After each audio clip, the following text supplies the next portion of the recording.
Welcome to the 9th session of Sunoikisis's Digital Cultural Heritage. I'm Monica Berti, and today I'm chairing this session because Gabriel Godard and Valeria Vitale today can't chair the session, so I'm back to Sunoikisis for those who, for those of you who know me. And so today I'm very, very pleased to introduce this last session of this fall semester. Today the session is about crowdsourcing cultural heritage. As usual, you have the class outline online on GitHub with a full description of the session.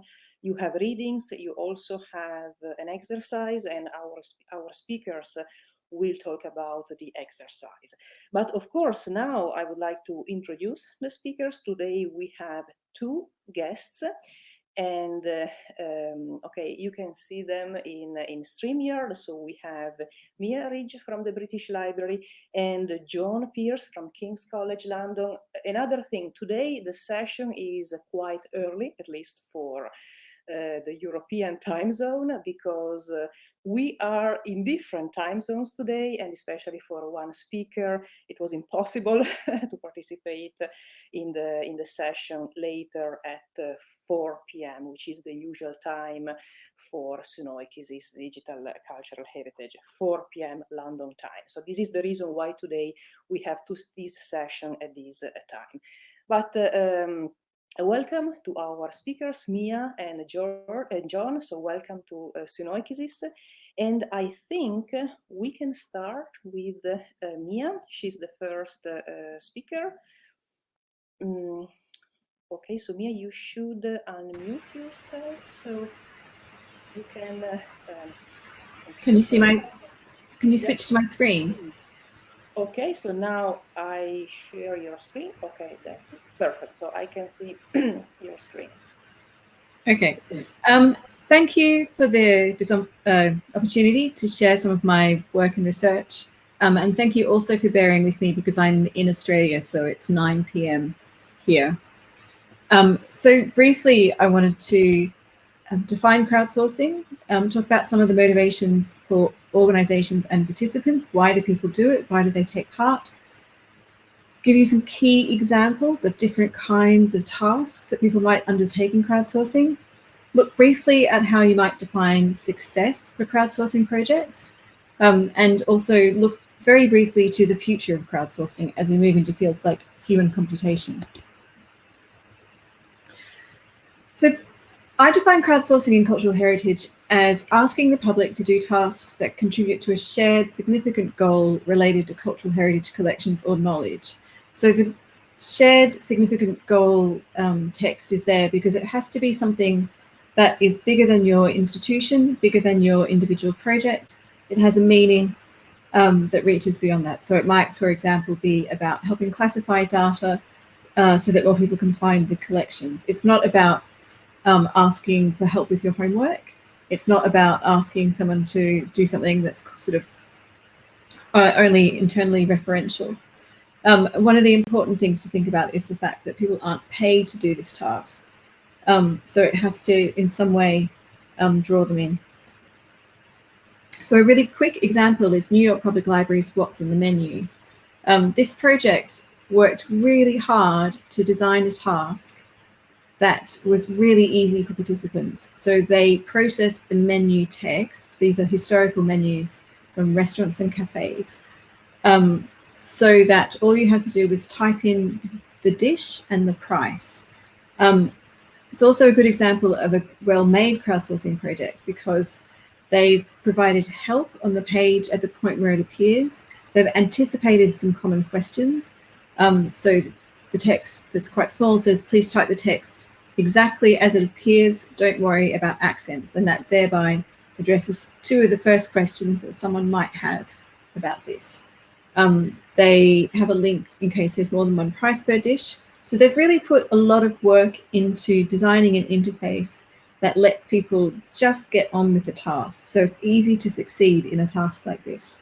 And so much so that I can't actually send you to try out this task because it's been so popular that they keep going through all the menus and finishing the tasks. So thinking about heritage crowdsourcing as volunteering can often be quite useful because a lot of people who work in cultural organizations or want to work in cultural organizations have experience either managing volunteers or working as a volunteer. So a lot of the same motivations that people have for volunteering in traditional physical form apply in online volunteering as well. So people might be interested in the task, they might be interested in working with the local record office and understanding more about how an archive works. They might stay because they start to make friends, or they enjoy the companionship, the time spent with others. They might enjoy the fact that they meet people who are interested in the same things as them, people who have shared hobbies and reference points. So there's a lot of reasons why online crowdsourcing is very much like traditional volunteering, except that it is incredibly more convenient. So some of the early projects were based on in-person projects where people might be looking at physical sheets of herbarium specimens. That can only happen in the opening hours of the venue. It can only happen when the curator or conservator is there to make sure that the sheets stay safe. There's not necessarily that much room for everyone to crowd into a particular space. So crowdsourcing as a form of online volunteering removes all those constraints. You can do it anywhere, anytime. Sometimes you can do it on a mobile phone or on a tablet. You don't need to be at a point in your life where you have perhaps more time, so you might be retired. You can now take part in crowdsourcing in just a few minutes. You might see people doing it on their bus on their phone. So it's really made crowdsourcing much more accessible to people, which hopefully means that more people can experience our shared cultural heritage. So why do organizations get into crowdsourcing? One reason is that there's a giant cataloging backlog. So often there are more items waiting to be cataloged than an organization has time to process. This isn't always the case, but in many organizations, they might have only a small percentage of their catalog or their collection well described, which of course means that it's hard to find items. If you can't search for them or browse through catalog records, it's very difficult to find them. So it's one way of helping deal with that backlog. It also helps address the gap in how professionals might describe an item. So an art historian might use terms like cherubim versus the terms that a normal person might use, where they might be looking for something like those babies with wings that appear in paintings. It also lets organizations access external expertise. So particularly as jobs have become less specialized and more generalist, there might be, for some kinds of collections, someone out there who knows more about a particular kind of plastic object or a sword or a train or whatever it might be. There might be someone out there who knows more and can share their expertise. I think the last two reasons are quite exciting. One is that it creates meaningful experiences with collections. So we know that someone walking through a gallery might just walk through very quickly and not necessarily engage with any of the artworks. But crowdsourcing actually gives them an opportunity to spend a few seconds with an artwork, but that process of engaging with it enough to describe it and tag it actually creates a deeper relationship with the work. So it creates a more meaningful experience with collections. We see this with science collections, with historical collections. And the other is that it provides opportunities for learning. So people might become curious about something they encounter in a crowdsourcing project and go off and research that. So they might find a place name or the name of an animal or learn a fact that they didn't expect. And that means that they've got a reason to go off and do more research. Even if it's just looking up records on Wikipedia, it's a form of learning. So it has a lot of reasons why organizations might want to get involved in crowdsourcing. But then thinking about why people might actually volunteer, I tend to break this into three reasons. One is altruistic. So perhaps someone who's done a lot of family or local history might know that they've benefited from the work that others have done in the past. They want to pass that on and can make their own contributions. Some people like the intrinsic motivations, so they're interested in the task at hand. For some people, reading handwriting is an enjoyable puzzle because we don't have to do it that often. For others, it might be that geolocating maps on a modern atlas is an enjoyable puzzle. So that's just people enjoy the task, and that they'll do it regardless of any external motivations. And extrinsic motivations might be something like an academic who has to read this 18th century handwriting because they need to transcribe a quote. So for any one action, any of these motivations might be in play. And the reason that we should think about these motivations and understand and anticipate barriers is that simply creating a project isn't enough. This is a screenshot from the British Library's catalogue where you could add a note or remove tags. And you can see at the bottom I've drawn arrows, and which I think are some of the barriers that people have to using these tags. So people might worry that they'll do the wrong thing. What if they write something stupid and they get caught by their academic rival? What if they carefully add tags and someone else deletes them? None of these questions have been anticipated on the screen. It just says add a note or add or remove tags. So there's no real sense of, you can't predict what's going to happen when you do an action. So understanding that kind of barrier, and particularly the fear that people have about doing something wrong in an environment that they respect, like a cultural heritage organization. Understanding those barriers means that you can design text and tasks that will help reduce the impact of those barriers. So ultimately for now, I'd say that technology helps. It's made crowdsourcing what it is today, but really it's all about people. It's about relationships. It's about our connections to collections. And it's about the opportunities that creates. And for context, this image is James Murray, who was one of the editors of the Oxford English Dictionary at a time when they asked the public to help contribute examples of words on slips. And you can see an example of one of those slips of paper. Behind James Murray is some of the slips in a special room that was added onto his house to store those slips of paper. And you can imagine the task of managing the duplicating, finding the right slip that you were looking for a particular word.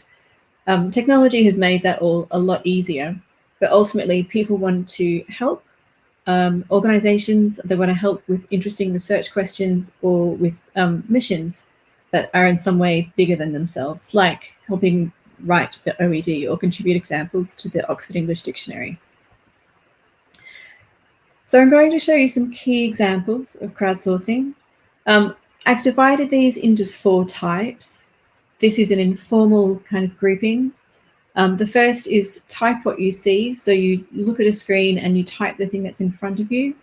The second is describe what you see. So that might be classifying, adding keywords, adding tags, in some way providing descriptive information about the thing that's in front of you. So there's a level of inference beyond just typing text or typing other something directly. Sharing what you know is a step beyond that. So it might be that if it's a collection of items within living memory, perhaps, I don't know, a lawnmower museum, you might have been a professional gardener and have a lot of information about how the different lawnmowers worked, how they smelt, how they ran, the kinds of fuels they used, the issues that they had. So you would have a form of expertise that you could share with an organization so that they could enhance their knowledge of their own collections. And finally, validating other inputs is about checking over the material that someone else has added to make sure that no errors have crept in, that no spam has crept in, that nobody is trolling or doing anything a bit creepy. And there's lots of ways that systems are designed so that you check someone else's inputs and make them safe. And it's really good for people to know, I think, that if you are working on a crowdsourcing project, there's usually some form of validation process behind in the systems so that they're checking all the time to make sure that the input that you give is valid. So this is an example of a type what you see project. It demonstrates the value of tying into motivations like family history. So here, you can help transcribe a record card into typing information from specific parts of the image into a form. And then for people who use FamilySearch Indexing, they'll know that FamilySearch then uses that to help people find ancestors or others. And this has been an incredibly successful format. Another type what you see example is probably the earliest example of cultural heritage crowdsourcing, the National Library of Australia's Trove project, where they ask people to help correct mistranscribed text that has been badly recognized by software that is meant to be transcribing it. So they were quite radical at the time in asking people and trusting people to correct text to get around the errors that software had created. You can see the green lines are lines that have been corrected. So there's always a sense of traceability. If you've made changes, other people can see that you've made changes.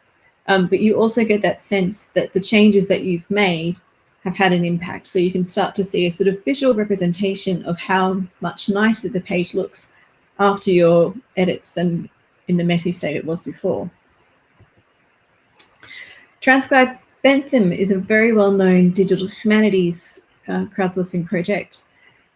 The task is very complex. It's not a tiny micro task like typing in a bit of text. This asks you to type in a page of text at a time.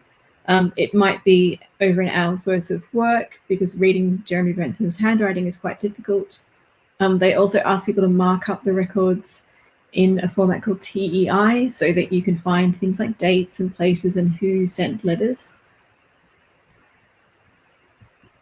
And this is one of the early classification projects. It's also, I wanted to mention Zooniverse as a platform has been very influential in this field. So this early example asked people to help classify galaxies by shape, which way the galaxy spiral arms went. And it was incredibly successful because people were very excited about having a chance to actually contribute to astronomy. And also they could promote it on television and in other ways. So another example that's not quite crowdsourcing is Flickr Commons. So Flickr is a photo sharing website. And the Commons was a section of the website for material that was regarded as not being under any licensing conditions or copyright free. So some people just went onto the website to look at the photos, but other people went on to comment. So you can see that images on Flickr Commons would be viewed a lot more than they might be on the institution's own website. But also I hope you can see that people can add tags so they can start to make that image of this woman more describable, more discoverable by adding tags that would let you find things. And actually, in this case, someone has shared what they know. They have family history knowledge about this particular woman and have been able to provide that information for the cultural heritage organisation that has the image. Another very visual example is the British Library's Georeferencer, where people are asked to take a historic map and coordinate points with a modern map. And that means that an image becomes a spatial document by aligning it to a geospatial system. So it's a really powerful way of making maps more searchable and bringing them to life as maps again.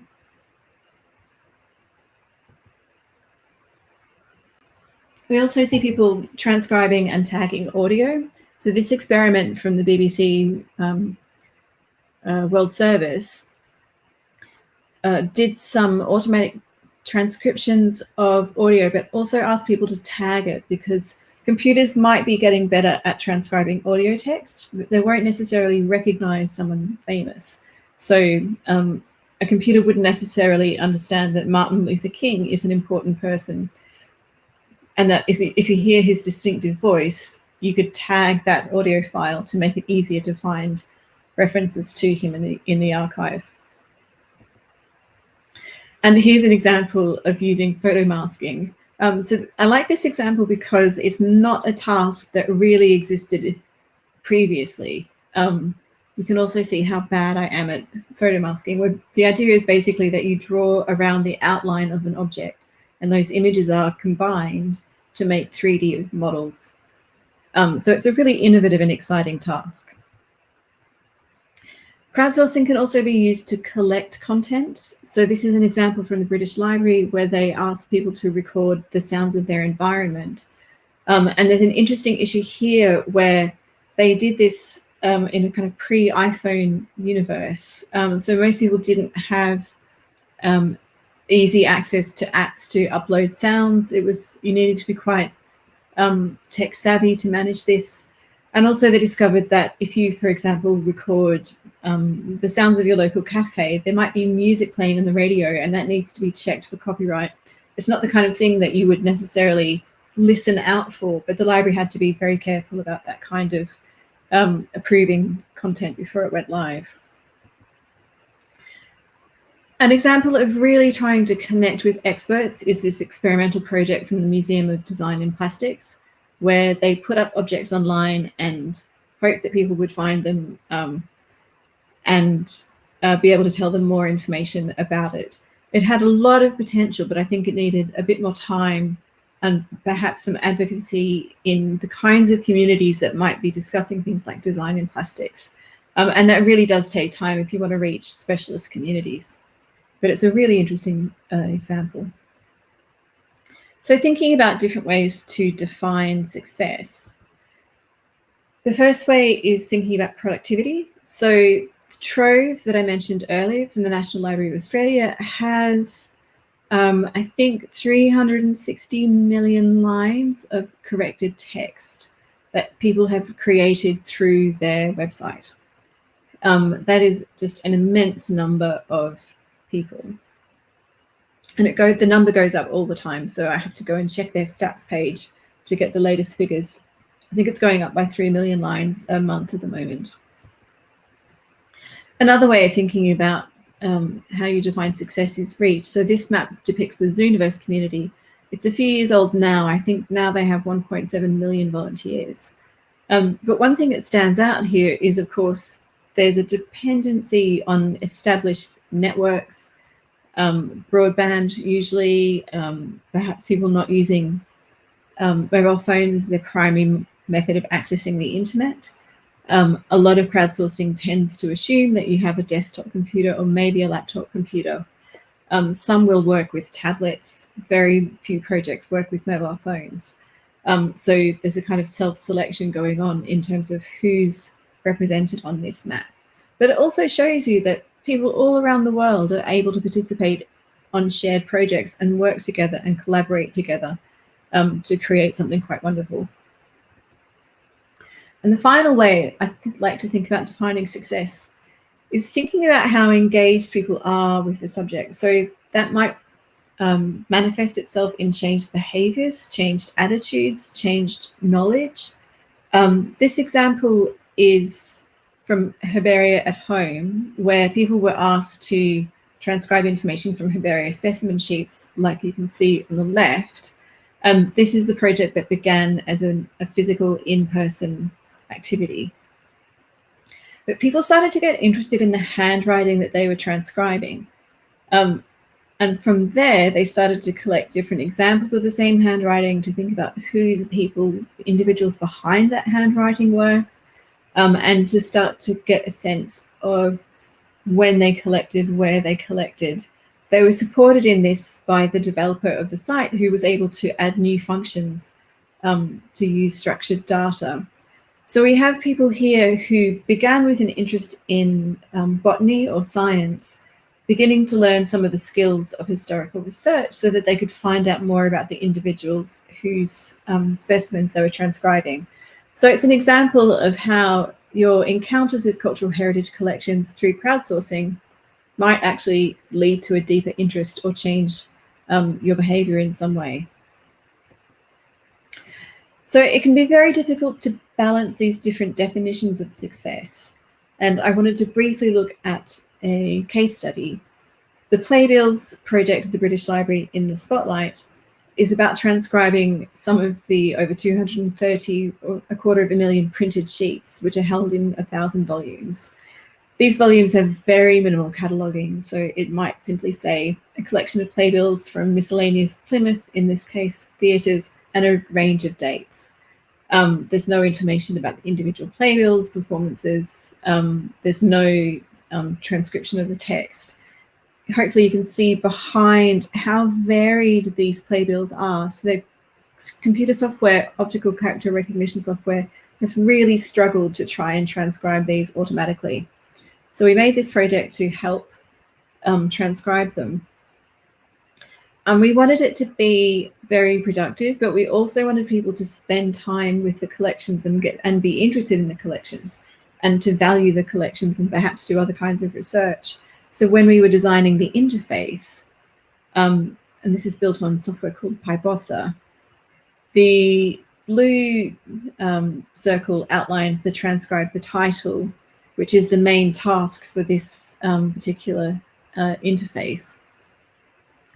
But the bits outlined in red are other ways that you can engage with the content. So you can tag the sheet, you can add a short term that describes it or a keyword.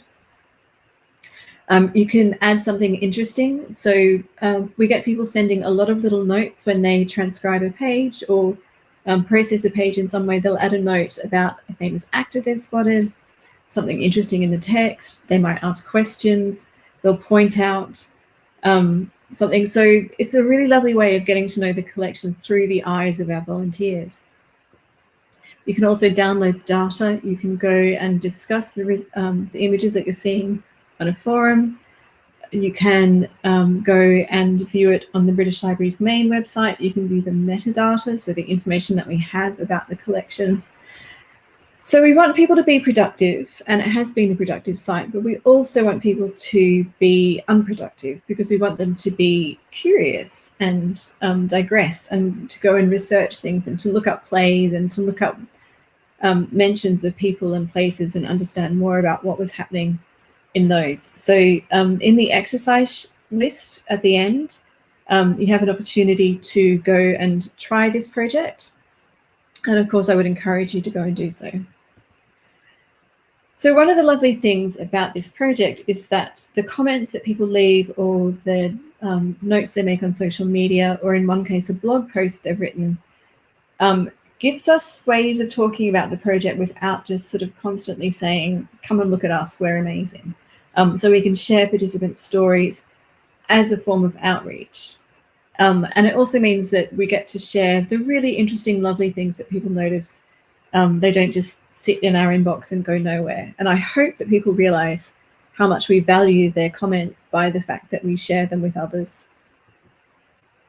So very briefly, looking ahead to human computation. The idea of human computation is that people do the things that are very interesting or that people are very good at, and computers do the thing that computers are very good at. So in this example, we're asking people to classify articles from Victorian newspapers and tell us whether or not they mention an industrial accident. So we've done a keyword search and returned a set of articles that might be about accidents, but without a human looking at them and classifying them, we can't really tell. We'll then use this classified data set to go and train machine learning, which is a sort of data science or AI method to go and find more articles about accidents in our corpus of newspaper articles. And then again, we'll have people check the results that come back and classify those. And hopefully that will end up with a really good ability to go and find articles about accidents, which will give us a large data set for further analysis. So again, there's an opportunity to try this out in the exercises, and I would encourage you to do so.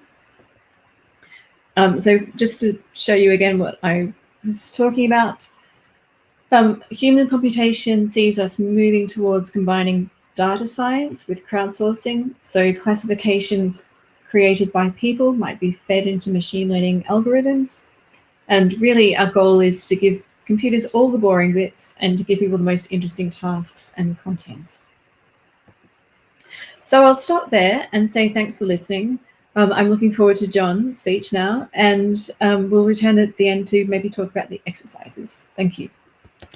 Okay, so thank you very much, Mia. It was great. So this overview of really many different projects. But now we can go on with John. So if you can share your screen. Oops. Okay. No worries. No time. So okay, excellent. Okay. Excellent. So we have okay, good, perfect. Oops.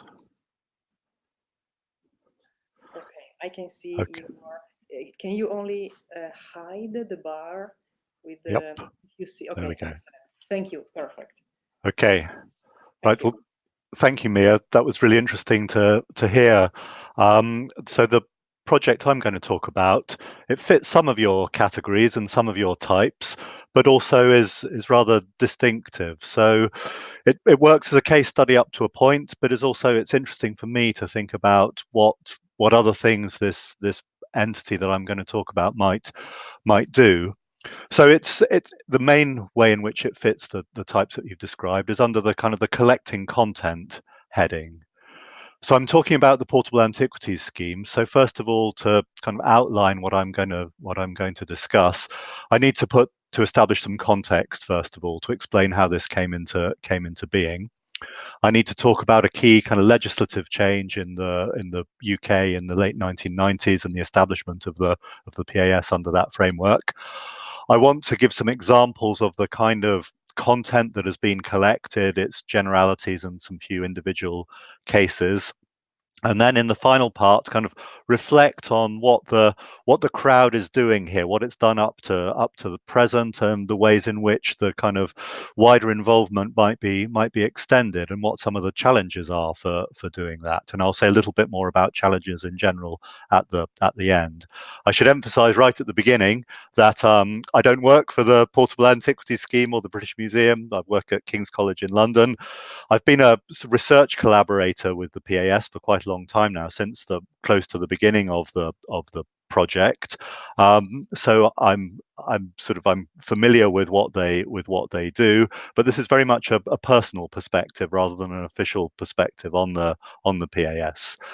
So to start off with some context, if we're thinking about how does archaeological information come into being, how does the raw material how is that generated? We might think that there are different agents that bring archaeological information to us. So the first of those, the main one actually, are archaeological contractors. So archaeologists who work in advance of a new railway line being constructed, a new office block being built, excavating sites, undertaking different kinds of survey to identify traces of human activities in the past. There are other agents, government agencies, universities, and so on, that might also participate in that fieldwork process, though more typically they will now be using the fruits of the archaeological fieldwork discovered by contractors to improve our understanding of the human past. But a major further agent behind archaeological discovery is what we might call the general public, and that includes the chance discoveries that someone might make while out walking their dog or digging their garden, that they chance across an artifact or a structure. But the main public agency for making new discoveries, in particular discovering ancient objects, are people who use metal detectors as a hobby. So you can see some detectorists in action in the shot at the bottom of the screen. This is a metal detecting rally going on some chalk downland in southern England. That's group activity there.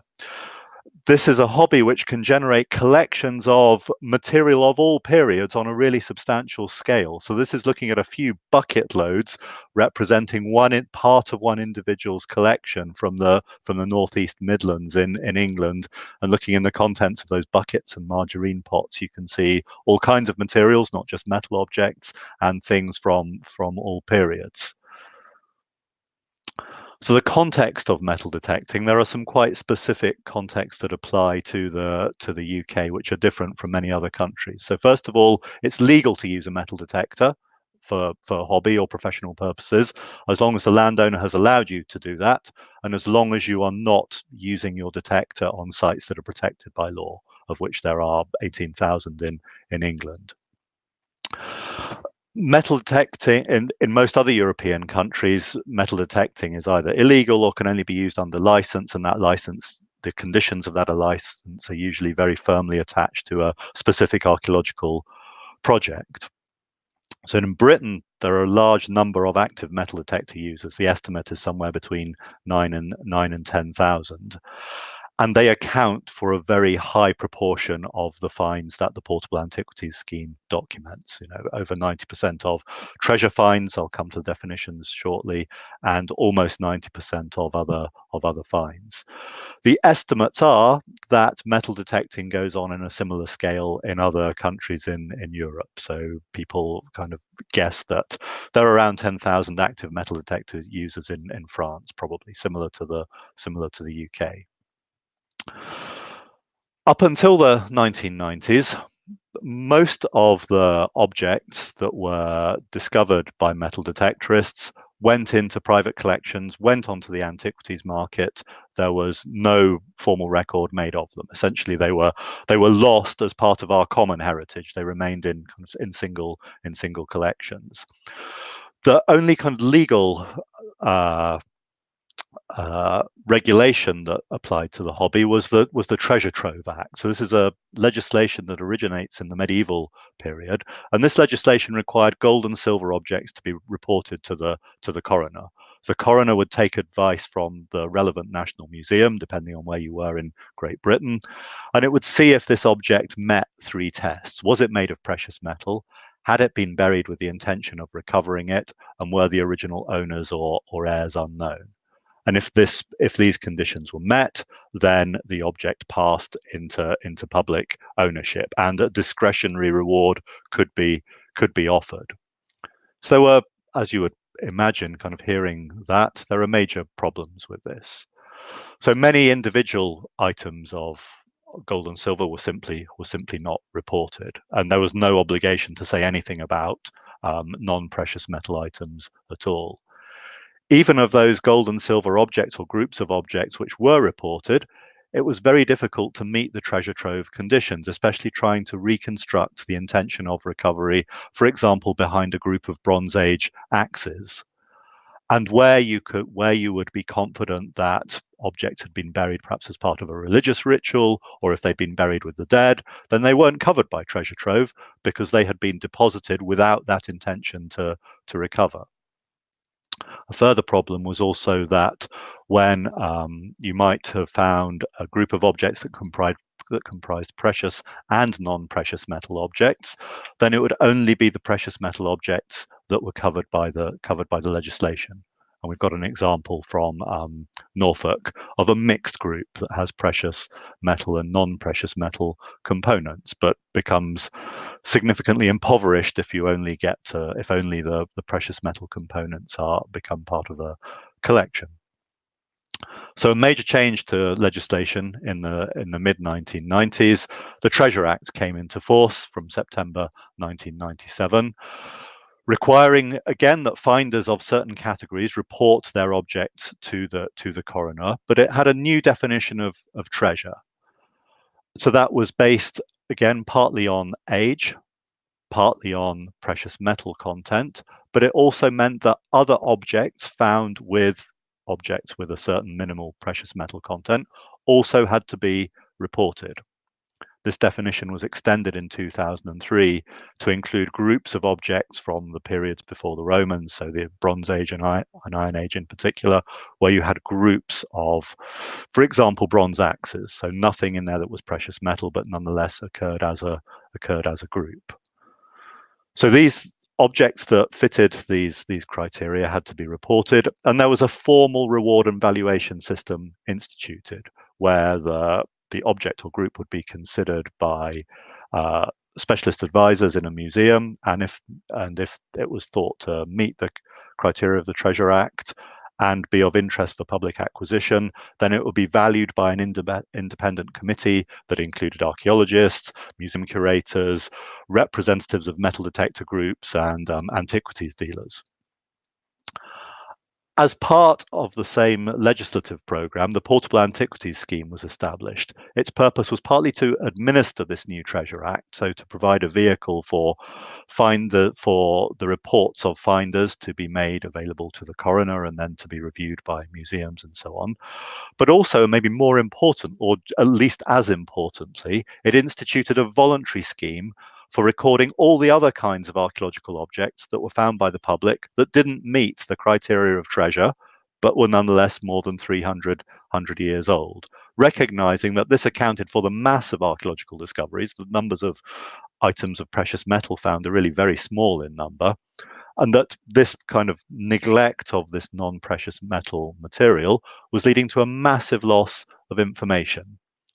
In particular, loss of information about where it had been found. You know, these objects in themselves perhaps had quite often limited intrinsic value, but their discovery was massively enriched by knowing where they were from. And this effort to engage built on various local initiatives that have been happening regionally in the UK, where individual archaeological museum curators, for instance, were working with metal detector users to try and get records of find spots to feed into their own understandings of historic landscapes. So the Portable Antiquities Scheme comes into being in the late 90s. It gradually develops over time from a pilot project to a national network. It comprises individuals based across England and Wales as liaison officers. So there will be the primary port of call for people using metal detectors as a part of their hobby in those areas to take their objects to. There's also a central team, mainly based in London, including specialist period and material finds advisors to support the work of the finds liaison officers. As you could imagine, if you're sitting in a museum in Norwich or in Exeter, you might get a Paleolithic hand axe one day and a World War I medal the next, and inevitably your own specialist knowledge only stretches over part of that spectrum. So you have finds advisors in support, and then an administrative team as well based in London, including a substantial team to process those items that fall under the categories of treasure. There have been various funding bodies, but at present, the scheme is funded directly by the UK government, the money being distributed through the British Museum. So the Portable Antiquities Scheme aims, we can summarize in the following way. What we're trying to do is improve understanding of our cultural heritage, improve understanding of the past by making records of these objects.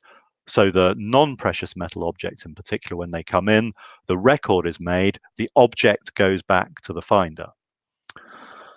So in order to advance knowledge, the employees of the Portable Antiquities Scheme proactively encourage finders to bring in their finds, to report them, and promote best practice. We'll see what best practice means in a moment.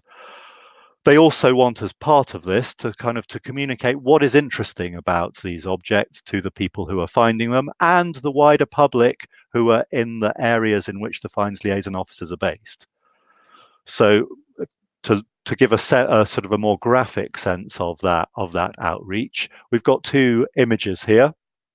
Top left is a meeting of metal detector users.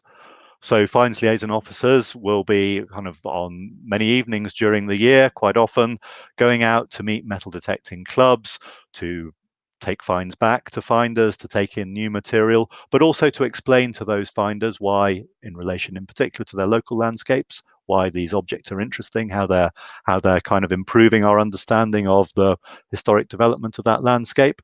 And then there will also be wider outreach days, kind of communicating the results of the scheme to a wider public. And you can see the figures from 2017 to give you a sense of the global scale of this direct outreach activity.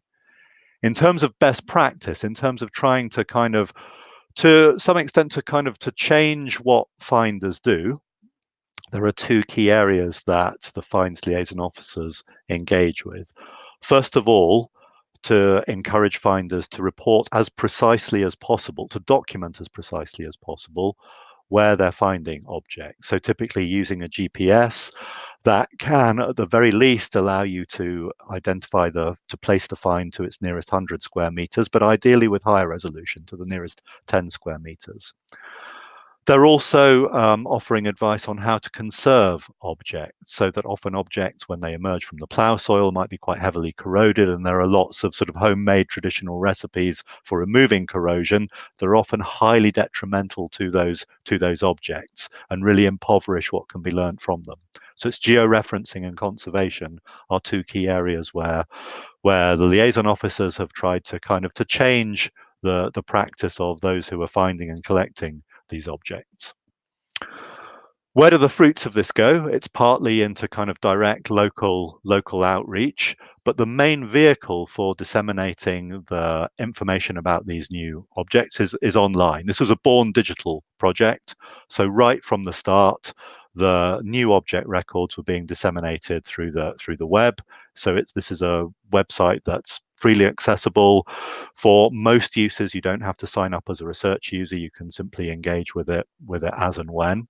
And you can see the scale now, after more than 2 decades of operation, is big. So 1.5 million objects recorded so far in almost 1 million records. So to give you a sense of the way you might use it, quite often people this is a search, so it's a pretty typical search that someone might have done. Here I've looked for brooches that come from Greater London that are of Roman date. There are simple or more complex kind of interfaces. This has told me that there are 55 results that I've got. So here's a typical individual object record from that search. We've got a photo that we can zoom into or we can download.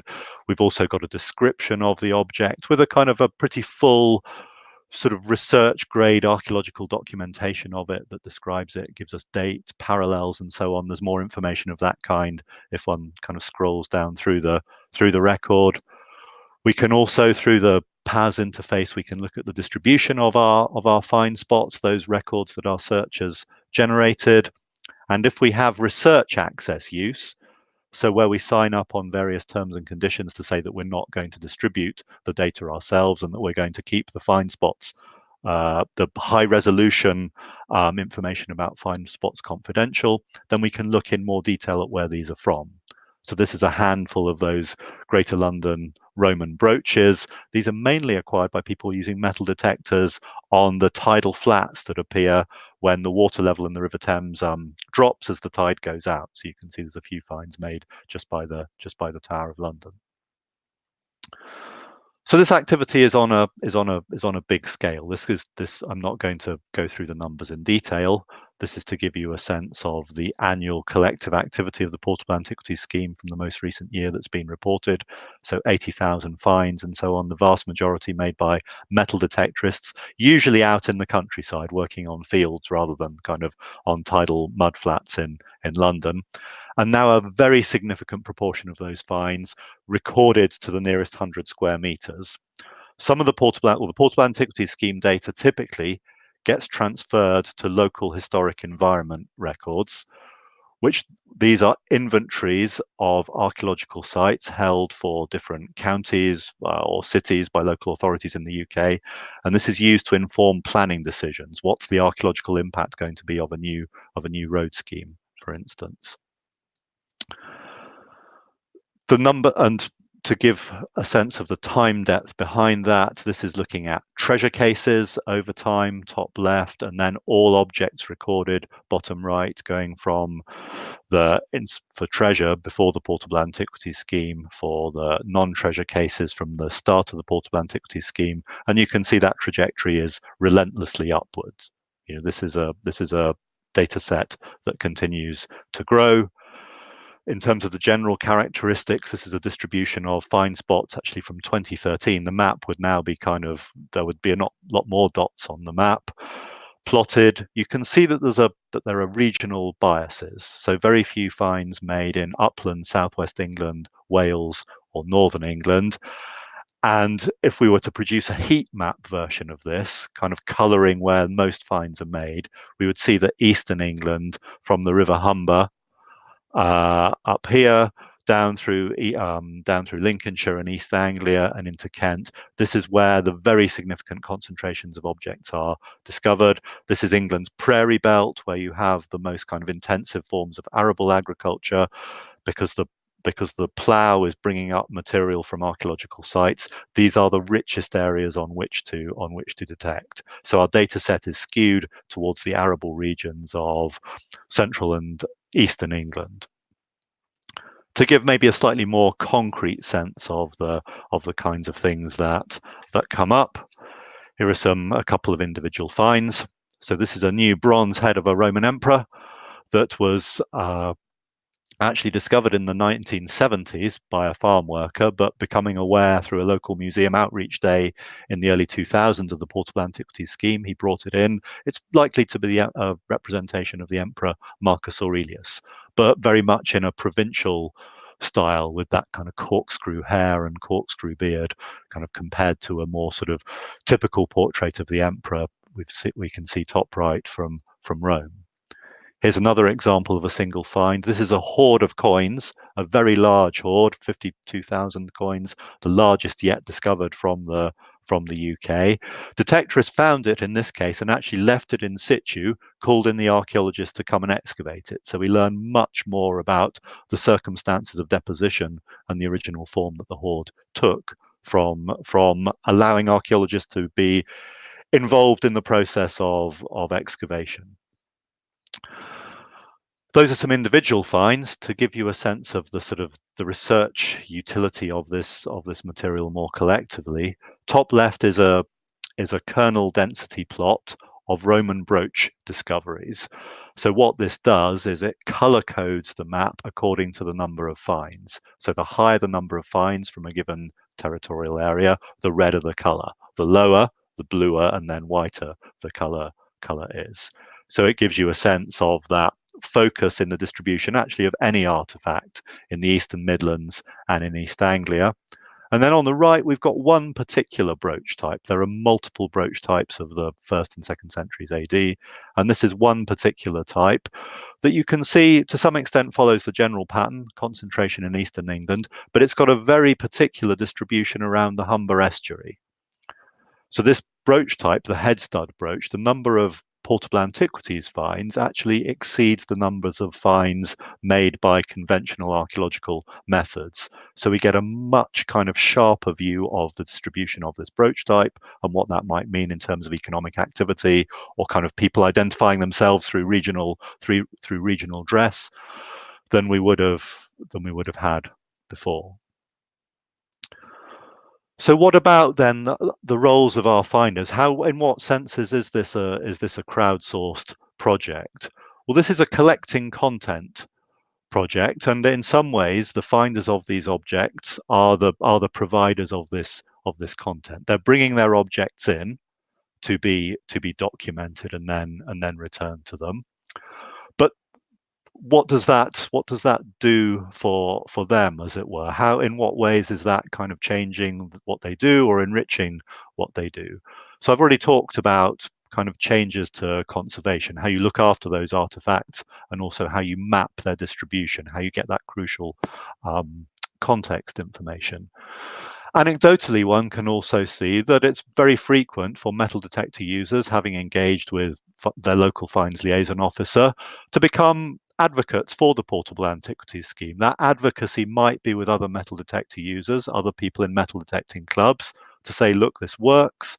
This has been a successful project. I've learned a lot more about my artifacts from engaging with the PAS. They're also quite often involved in those kind of heritage open days where you're showing the local public what the recent fruits of archaeological work are in a particular place. And often metal detecting clubs will set up their stall alongside a local museum or finds liaison officer. It's also worthwhile emphasizing that metal detector users are to group very broadly are not kind of traditional members of archaeological societies, or they're not commonly they haven't studied to degree level, they haven't done degrees in archaeology or history. So they're not in the sort of traditional, familiar museum visiting constituencies.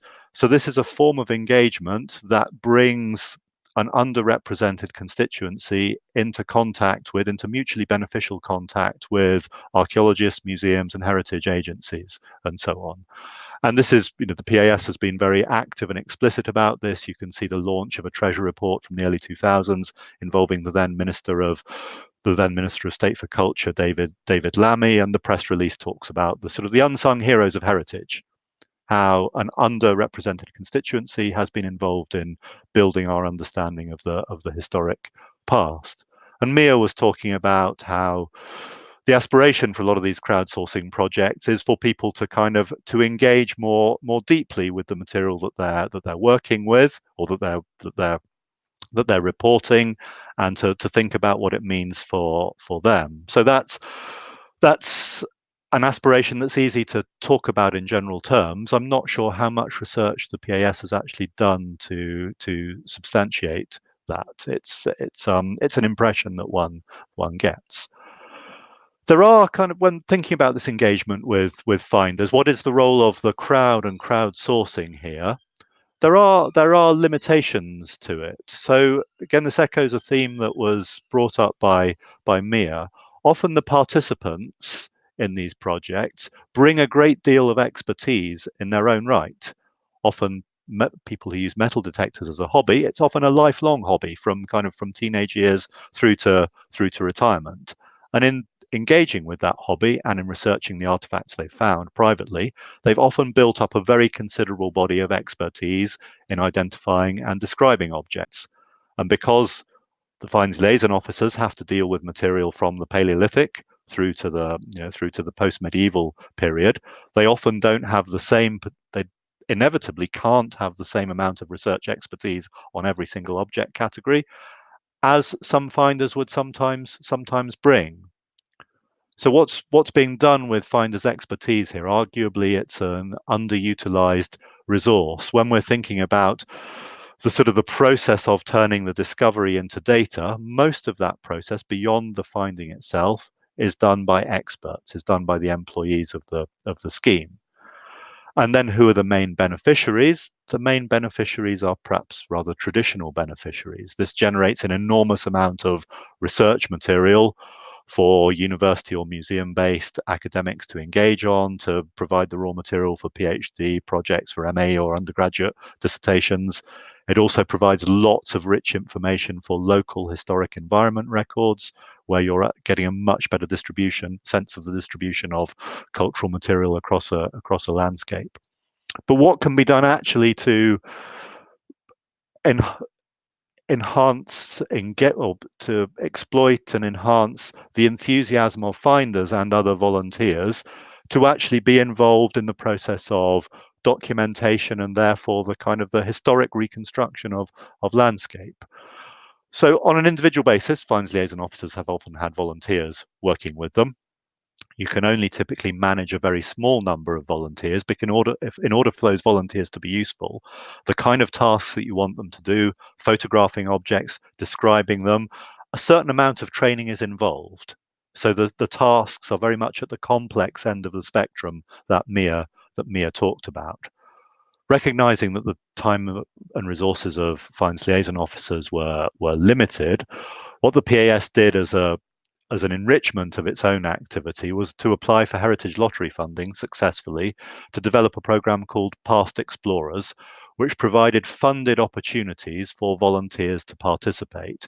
Funded in the sense that volunteers got expenses paid, it provided paid training for volunteers, it allowed time to be spent by finds liaison officers with those volunteers to scale up that level of participation. So more than 250 volunteers. It was a 5-year program. That places were taken up very quickly. If you now look for volunteering opportunities with the Portable Antiquities Scheme through the website, I'm afraid you'll get the message that you can see below. There's even with this funded opportunity, there's limited capacity, and actually that project has just come to an end. So in this particular case, to engage the crowd more fully, how do we sustain these kinds of volunteering opportunities is a major challenge. And given my timing, I'll skip some of the other challenges for the PAS and focus on this issue of sustainability. That in some ways the Portable Antiquities Scheme is a victim of its own success. The number of objects recorded is now on a huge scale, around 80,000 a year, typically, of all periods.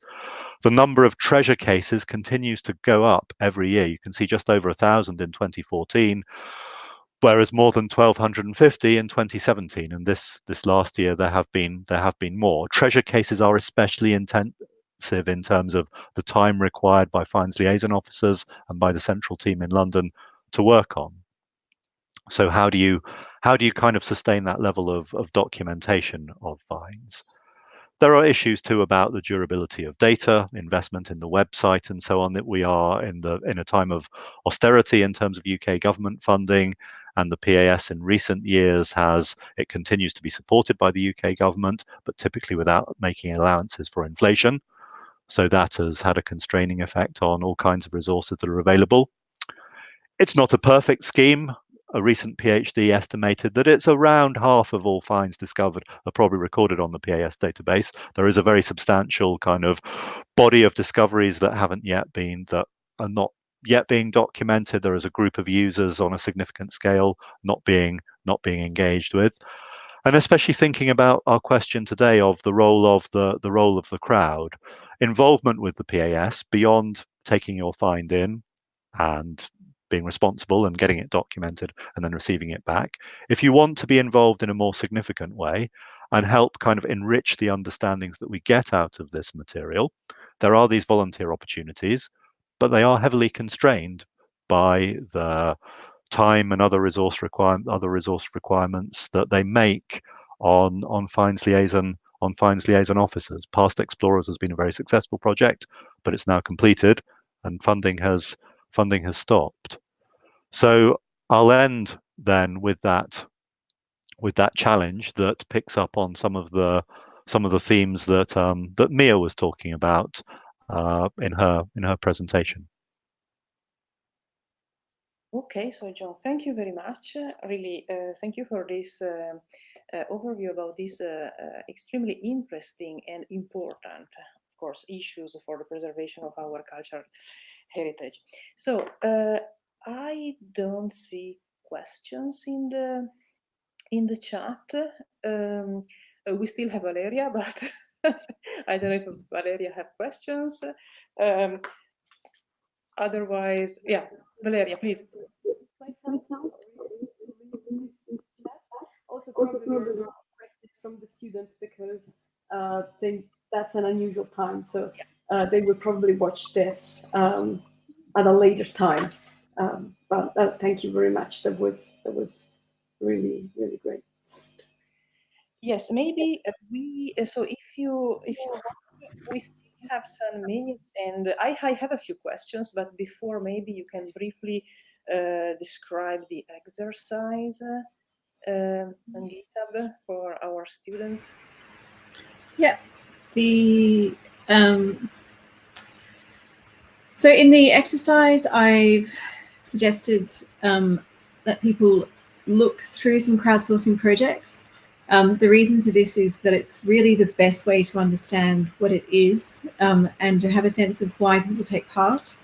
The sort of monitoring how you're feeling as you look at sites starts to give you a sense of tasks that you might enjoy. And that sense of understanding why someone would take part is really key for designing, and it also helps honor the work that other people are doing. And while developing the language that you have for describing and critiquing sites, so you're sort of gaining literacy in crowdsourcing. So I've suggested a number of different sites. Some of them are archaeological in focus. Some of them are to do with text. Some are to transcribe oral histories. There's some that are more visual, based on maps, and some that are based on images. So it's a chance to sort of have a look at a range of different things. I have a blog post where I've listed international sites, so sites that aren't in English, because obviously crowdsourcing is a fairly international task. So the two parts, once you've selected a site to look at, are to look at the front page and to think about, does it make you want to participate or not want to participate? And then explore the site and think about how various aspects of the site motivate you or add barriers to your participation. So thinking about text and imagery and how things are described, and how effective those sites are at doing that kind of convincing you to take part, because the most important thing for a project is to actually have people who want to take part in the project. Without that, there's not much that you can do, really.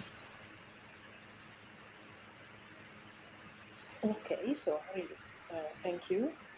I don't know if John wants to add something about that.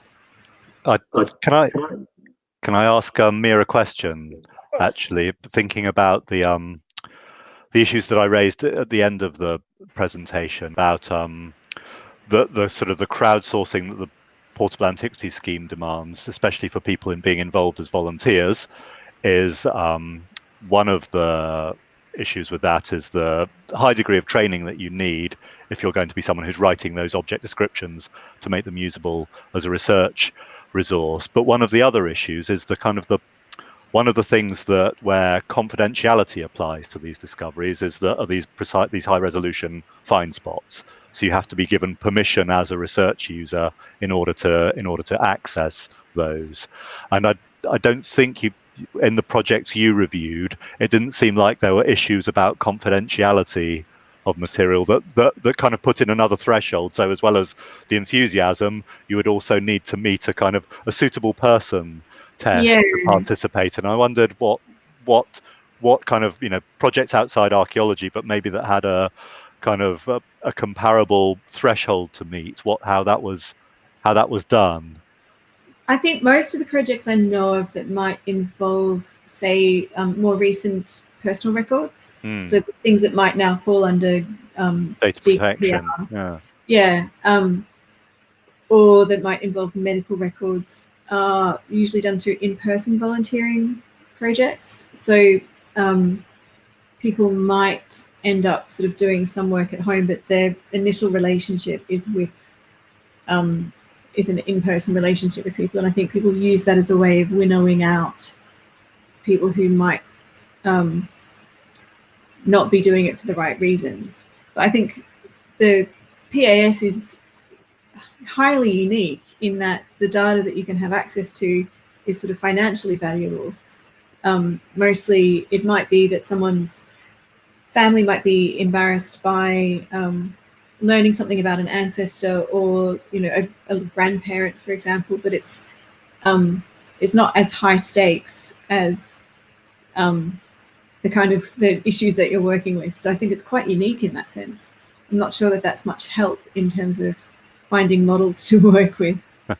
But I suppose at the library, we have volunteers generally have to pass the same security checks as everyone else. So theoretically, if someone had a history of getting on the wrong side of the law, that would be picked up. So that's it, using the kinds of processes, the framework that we have in place of bringing people on site and giving them a different level of access to collections. That's interesting. Can I ask on maybe a sort of a more positive question? I was really interested in what you were saying towards the end as well about participant stories and how they were fed back, because again, this, as I should emphasize, this is a personal perspective. That's something that you get a sense of if you go along to one of the outreach events, but I don't think you feel it when you see the website so much, or you might see it in the occasional press release when you're saying, look, we're reaching a very wide community, but it doesn't have a kind of a consolidated online presence. And I wondered, so how are you doing that to say, here is the participant, is it that there are kind of selected examples, here is X's story and that's a nice case study, or could one more systematically see them? So we, on the libcrowd site, I'll often tweet out from @libcrowds a question or a comment that someone's made through the comment box. Right. So I'll sort of amplify it that way. But unless I know that someone is comfortable with me using their Twitter name, I won't. Right. I'll say like Jenny P or something. I won't actually give their Twitter name. Because one thing I've learned is that some people with hobbies like this, they don't necessarily want everyone to know. So I try and be respectful of how they want to be identified. But I think it's true that we don't, because we hadn't anticipated that we'd get that so many comments. And it sort of varies. Sometimes it's a couple of days, sometimes it's a couple of weeks. We hadn't thought about ways of building that into the website. Yeah. So there's a leaderboard. You can see like who's done the most work. That's a purely sort of productivity metric. And I think can be quite intimidating for people who are just starting out because they'll never be that productive. They won't get anywhere in the leaderboard. We highlight the most recent forum posts. The forum isn't very active. Right. And we also highlight the most recent activities or actions of a contributor, so that when you go on the website, you can see that someone recently has done something on the tasks. Right.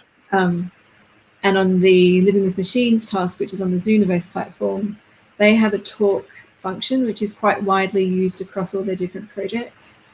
And again, I sometimes tweet from the Living with Machines Twitter account to share what someone has found. And again, trying to be mindful of how they want to be identified. But that activity isn't present on the website, so it's something we do need to think about. So I suppose, sorry. Oh, just one thing that people can do that's really nice is to credit. So I try to once a month, I haven't done it for a while, thank everyone who's contributed in the last month. So I just sort of compose a really long set of tweets, or credit them in blog posts or in newsletter updates, and various other ways as a way of saying thank you and recognizing that their contributions have made a difference. I suppose one thing, so at universities we're involved in the research excellence framework at the moment, and also in particular thinking about impact. And it seems that looking at the work we've been doing, some of the quantitative impacts, numbers of people participating, they're easier to get. Those are being documented very, very fully. But the qualitative impacts are rather more ephemeral and quite difficult to pin down, but often make things much more memorable when you hear that individual voice. So I think this is a challenge for these projects in general. And I think for us, like, I very rarely meet a volunteer from a British Library project in person. There are some that I've met. And from them, I have a lovely sense of how engaged they are. But often with online volunteering, you don't necessarily get to know what someone's interested in or why they find it rewarding. So actually, I really love hearing from people about why they're interested in what they find rewarding. I suppose I'm lucky that the REF framework doesn't affect us. Yes. But I'd love to see more qualitative work on how people's involvement has changed their interests. So have they gone on to study? Have they gone on to rethink their career? Has it just kept them more active and sort of mentally healthier? Because I'm sure there must be all kinds of positive impacts that we could, with infinite time and money, try and correct. Yeah, I mean, I think expediently too, given that the funding history of the PAS, it continues, which is great. But thinking about what in order to justify its existence, and maybe to extend funding or to enhance funding, these kind of public impacts must be crucial to that, I think. Yeah, and I mean, raw numbers can be impressive, but it's the stories that people remember. Yes, I think so. I have two questions, one for Mia and the other for John. So if we think of a research project, so how much time a research project has to devote to involving the crowd and implementing the technology? Of course, this is a big question depending on the kind of project you have. But I think this is important because if I think of my projects and I want to involve the crowd, well, of course, I have to identify possible tasks. And also in terms of technology, today we have many technologies. It's an easier task, but still we have to implement them. I'm thinking of our projects concerning OCR post-correction, for example, for ancient Greek especially. So definitely, and now we have to spend a lot of money and time about that. So do you have a general overview? Of course, that depends on the kind of project, but in terms of sustainability for a project, if we want to involve the crowd, how does this affect the project? So I think one thing that's tricky is that crowdsourcing timelines move differently than project timelines. And you need to start planning early for how you want to use the data and where it will go. And then sort of iterate between the data that you want to use, create through the project, how it fits into the systems that you want to use. So if it's creating research data, what format should it be in? Does that make a compelling task? Does it feel too much like someone's homework? Does it feel participants are getting more savvy about what can be done by software as well, so they might not understand why computers can't do a particular task. And there's a long period of testing the platforms, testing the messaging, testing the instructions, the help text. What if you have an unusual object? What if you have a blank object? Whatever. The technologies that are available now mean that the actual platform takes less time to set up than anything else, which is amazing. It means that you can try something relatively quickly and try it on different platforms and see what works. But the time to recruit participants, to figure out where they hang out online, how you might reach them, that can take a lot of time. So for one project, I'm thinking of writing to family history societies around the country and getting something in their mailing out their newsletter to let people know that we're doing something that they might like to get involved in. And it probably takes a little bit of time each week to check for comments, to find answers to questions that people have asked, to compile updates and share them. And then there's the process at the end or during the project of making sure that the data that you're getting can actually go into the systems where it needs to go. And that can take a bit of time as well. And a lot of, depending on the organization, a lot of coordination with other groups. And for research projects, I generally suggest piloting something first to make sure that the data that you get out is actually usable, because depending on something like OCR correction is relatively straightforward, but something like tagging, if the tagging is optional and not the main point of the task, then the tags that you get will be dependent on people's interests. They won't necessarily be as consistent if you set out to do a tagging task. So there's a lot of kind of nuance in the devil is in the detail, I guess. Yes, thank you. Of course, there are many complexities and issues and new forms of research. So for a research project, we can see many new things. Now, a question for John here. We really have many interesting things, but you mentioned metal detecting clubs.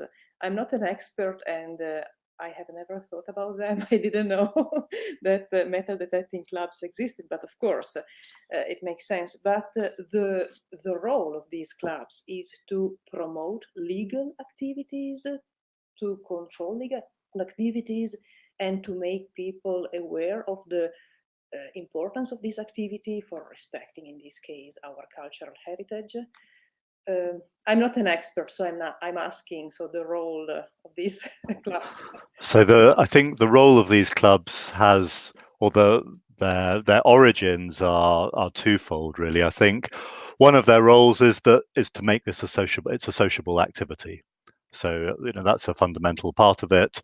It will be the meeting in the pub in the evening or the village hall. It'll be partly competitive to talk about the finds people have made. That aspect of competition feeds through into relationships with finds liaison officers to impress them with the materials that they've made. So it's partly social. It's partly to facilitate getting access to land to search on.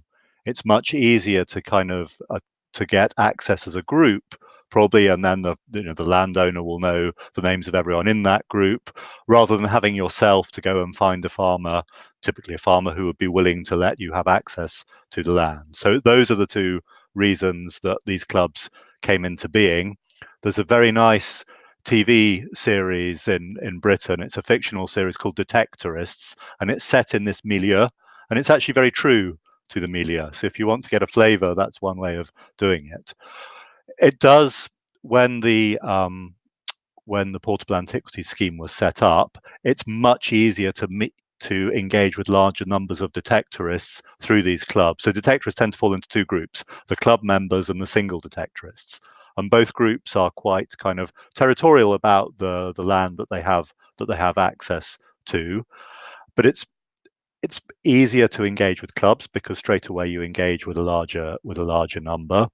I think the difficulty is then that you depend on the dynamic of your relationship with the club. And if your dynamic with one person, especially a leading member of the club, goes wrong, then that can complicate your relationship with the group. I think often, again, this is purely anecdotal and impressionistic from me. I think often people who practice their hobby as single detectorists, often it's been much more local to the landscape that they themselves live or work in. They'll have a close relationship with the landowner, and they will have been there maybe detecting for 30 or 40 years. And they'll have a very strong understanding of human historic presence in that landscape, and often they are farm workers and doing related jobs, and so they'll have a pretty strong intuitive understanding of how that landscape might be used, why it would make sense, why are all the Roman finds coming up in this place. So sometimes I think those relationships can be richer with those single detectorists. So the clubs, they came into being for other reasons, and they now facilitate engagement between the paths. Thinking of metrics we were just discussing with Mia, you can much more easily tot up your numbers of people engaged with by going to a club. It's easier that way. Okay, thank you. And then, of course, you mentioned a fundamental aspect of archaeology in general, so knowing people, local people, and the landscape, which is fundamental and in general in archaeology, for archaeology in every country. And a last thing, so if I understand correctly, so for ingesting data in the Portable Antiquities Scheme, so you get information, for example, from these clubs, because maybe, okay, you are in touch with them, or they get in touch with your project for informing you about new discoveries, or single detectors or people, they can get in touch with you informing about new objects, or maybe museums, local institutions, they inform you. This is how it works. So you get information from these different museums, institutions, places, or people. And then you work on this data, of course, because you need the expert working on these objects and then putting them online. So the main interface is the finds liaison officer. So these 30 plus people who are based in different regional museums or archaeology services around the UK. So when these posts were first established, it was a lot of outreach, very intensive outreach to make relationships with clubs and individual detectorists. So you would go along to the club evenings, for example, and say, here I am, this is what I'm interested in. Then people would sometimes be giving you objects at the club. You would take them away, write your record online, using your FLO interface in this database. And then you would take them back at the next club evening, a month or 2 months later. You would take the object back, and you'd maybe give them a printout of the record, and the object would have its unique identifier, so they could find it online.